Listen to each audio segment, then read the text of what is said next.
Hello दोस्तों। जो है आज हम लोग केमिस्ट्री के बारे में यानी रसायन शास्त्र के बारे में कक्षा 9 का यानी एनसीईआरटी पूर्णतः जो है ये एनसीईआरटी पे आधारित क्लासेस होगी। इसमें से एक भी टॉपिक एनसीईआरटी से बाहर नहीं होगा, इररिलेवेंट नहीं होगा, सारा उससे ही जुड़ा हुआ होगा। आप एनसीईआरटी को माय मानिए, एनसीईआरटी को पिता मानिए, जो मानना है मानिए, लेकिन एनसीईआरटी को छोड़ना नहीं है। तो हम लोग कक्षा 9 के बारे में जो पहला चैप्टर है केमिस्ट्री में, वो है चैप्टर हमारा हमारे आसपास के पदार्थ, यानी इंग्लिश में अगर उसकी बात करें तो हम लोग मैटर इन आवर सराउंडिंग्स, हमारे आसपास के पदार्थ। अब इसके बेसिस पे हम जो है पहला टॉपिक ही इसमें है कि पदार्थ को जो है ये पदार्थ को जो है प्रकृति के आधार पर यानी नेचर के आधार पर, किसके आधार पर? नेचर के आधार पर। तो नेचर के आधार पर जो है पदार्थ को दो वर्गों में विभाजित किया गया है या वर्गीकृत किया गया है। वर्गीकृत बोलिए तो उसको कहते हैं हम लोग विभाजित किया गया है। तो पहला जो आधार है वो हम लोगों का है, थोड़ा ध्यान दीजिएगा इधर, पहला आधार हम लोगों का है भौतिक गुण धर्म के आधार पर। क्या बोले तो भौतिक। अब भौतिक क्या है? मतलब जो हम कुछ भी घटनाएं देख रहे हैं यानी फिजिकली, इसको कहेंगे हम फिजिकल प्रॉपर्टीज के आधार पर, बेस्ड ऑन फिजिकल प्रॉपर्टीज, यानी फिजिकल प्रॉपर्टीज के आधार पर, यानी भौतिक गुण के आधार पर। और दूसरा जो है हम लोगों का रासायनिक गुण धर्म के आधार पर। कोई भी घटना अगर रसायन से रिलेटेड हो रहा है, यानी रासायनिक केमिस्ट्री के बारे में हम लोग पढ़ रहे हैं तो रसायन के बारे में पढ़ेंगे, रसायन क्या है वो लोग भी हम लोग जानेंगे। तो रासायनिक कहने का मतलब है जैसे हम चीनी, पानी और नमक का मिश्रण मिलाएंगे। यहां पर हम उदाहरण भी दिए हैं, पानी और नमक का उदाहरण भी दिए हैं, जो हम लोग चित्र के आधार पर हम लोग इसको देखेंगे और उसको समझेंगे। जब इसे मिलाएंगे तो पानी और नमक मिलने के बाद ये क्या बन जाएगा? उसका विलयन बन जाएगा। क्या बन जाएगा? विलयन। अब विलयन क्या है ये बात है। तो जो है जो ज्यादा मात्रा में जो रहेगा, जो ज्यादा क्वांटिटी में रहेगा, उसको कहते हैं हम लोग सॉल्वेंट। और जो लेस अमाउंट में रहेगा, मतलब अब एक गिलास पानी है, मान लीजिए 100 ml पानी है, तो 100 ml पानी में आप 100 ग्राम नमक थोड़ी ना मिला दीजिएगा, क्योंकि वो इसके स्पेस को ही पूरा, उसके जगह को ही पूरा खा लेगा। क्योंकि ये नमक फिर इसमें पूरे 100 ml के पानी में 100 ग्राम नमक घुल नहीं सकता है, ये पॉसिबल ही नहीं है। क्योंकि उसका जितना भी जो जगह है वो जगह को क्या कर लेगा, वो पहले से ही उसको छेक चुका है, समझे। तो बेसिकली जो है उसके अंदर जो जगह होती है तो उसमें से आने वाला जो है हम लोग पानी और नमक के मिश्रण को मिलाकर हम लोग कहते हैं उसको सॉल्यूशन यानी विलयन कहते हैं।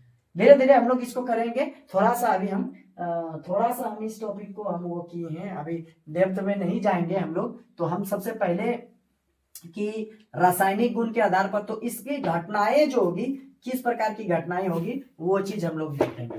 तो पहला जो है, हम पहला क्या देखने जा रहे हैं, तो पहला फिजिकल प्रॉपर्टीज के आधार पर यानी भौतिक गुण के आधार पर जो हम कुछ भी देख रहे हैं, जैसे आप कहिए तो मोमबत्ती आप देख रहे हैं, मोमबत्ती, इसको इंग्लिश में हम लोग कहते हैं कैंडल।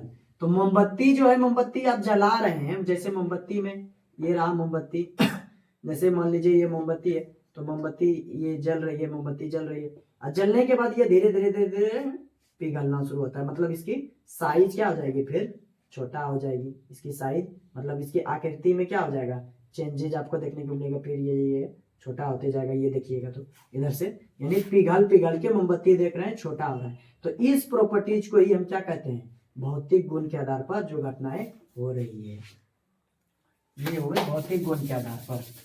अब जैसे हम रासायनिक गुण के आधार पर करें तो रसायन यानी बेस्ड ऑन हम क्या कहेंगे, केमिकल चेंजेस। जैसे आप नमक, चीनी का, पानी का सॉल्यूशन ले लिए, क्योंकि नमक में क्या है, सॉल्ट है, ये जिसको हम लोग खाने वाला नमक कहते हैं, यानी NaCl, इसको कहते हैं कॉमन सॉल्ट, घरों में जो यूज होता है। साधारण नमक इसको कहेंगे, साधारण नमक। बताएंगे साधारण नमक। तो ये चीज है, हम लोग इसके दो बेसिस पे आधार पर देख लिए, यानी प्रकृति के आधार पर हम देखें तो भौतिक गुण के आधार पर, और दूसरा देखें तो रासायनिक गुण के आधार पर। ये चीज हो गया। अब यहाँ पे अगला जो टॉपिक है, अगला जो ये टॉपिक है वो क्या कहता है कि पदार्थ का जो भौतिक स्वरूप है वो पदार्थ कणों से मिलकर बना होता है। अब पदार्थ है क्या, बहुत सारा पदार्थ सबसे पहले तो पदार्थ आप जैसे मान लीजिए कि पदार्थ के बारे में हम लोग कहते हैं, पदार्थ के बारे में शुरुआत में अगर पदार्थ को बोला जाता है तो पंच तत्व से मिला है। पंच तत्व से प्राचीन समय में कहा गया कि पंच तत्व से मिलकर बना है। पंच तत्व में क्या क्या आ गया आपका, पांच तत्व। पंच तत्व मतलब पांच तत्व। पांच तत्व मतलब क्या हो गया, जैसे आपका पहला बात किया जाता है अग्नि, अग्नि, वायु, जल, नभ यानी आकाश, और धरती।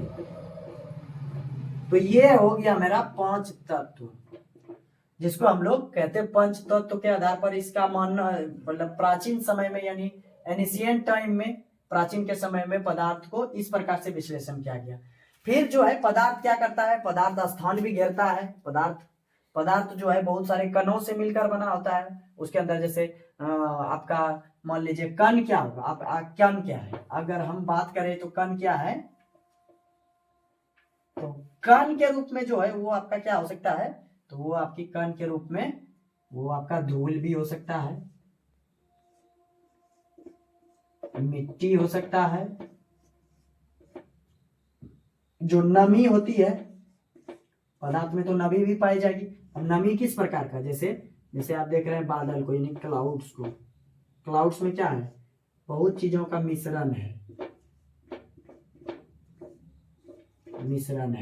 तो मिश्रण के रूप में आप धूल को ले लीजिए, मिट्टी को ले लीजिए, जल को ले लीजिए, ये सभी से मिलकर क्या बनता है, पदार्थ का निर्माण होता है। तो ये हुआ पदार्थ। तो पदार्थ जो है कणों से मिलकर, जिसको हम लोग कहते हैं टीनी पार्टिकल्स, इसको पार्टिकल्स भी कहते हैं,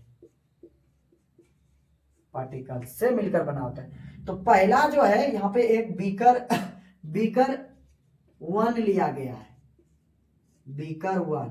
बीकर वन में देखिए क्या है, जल है, एक बीकर है, बीकर मतलब एक ये गिलास है जो ट्रांसपेरेंट है यानी आभासी है, आभासी। आपको क्या करना है, ट्रांसपेरेंट मतलब आभासी, मतलब आभासी, आर पार वो हमें दिखना चाहिए। इधर से भी अगर हम आंख लगा के देख रहे हैं तो हमें क्या हो रहा है, दिख रहा है, वो हमें दिखना चाहिए, ऐसे ऐसे हमारे यहाँ को आभासी कहते हैं। इसके अंदर हम क्या लेंगे, जल लेंगे। अब इस जल में हम क्या करेंगे, नमक मिलाएंगे, यानी कॉमन सॉल्ट यानी NaCl मिलाएंगे। अब NaCl ये चम्मच है, चम्मच में हम नमक रखे हैं और नमक को क्या कर रहे हैं, डाल रहे हैं, और नमक क्या हो गया, ये देख रहे हैं, तो ये नमक का मिश्रण है जो यहाँ पे जमा हुआ है, मतलब यहाँ आके इकट्ठा है। अभी नमक डायरेक्ट डालेंगे तो क्या सफेद नमक घुलिए नहीं है जाएगा, सफेद नमक नहीं घुलेगा, तो कुछ नमक जो है यहाँ बैठ गया। अब ये जल और नमक दोनों मिल गया इस बीकर 2 में, बीकर 2 में। अब बीकर 2 में जब मिल गया नमक और जल, तो हम उसको क्या करेंगे, हिलाएंगे।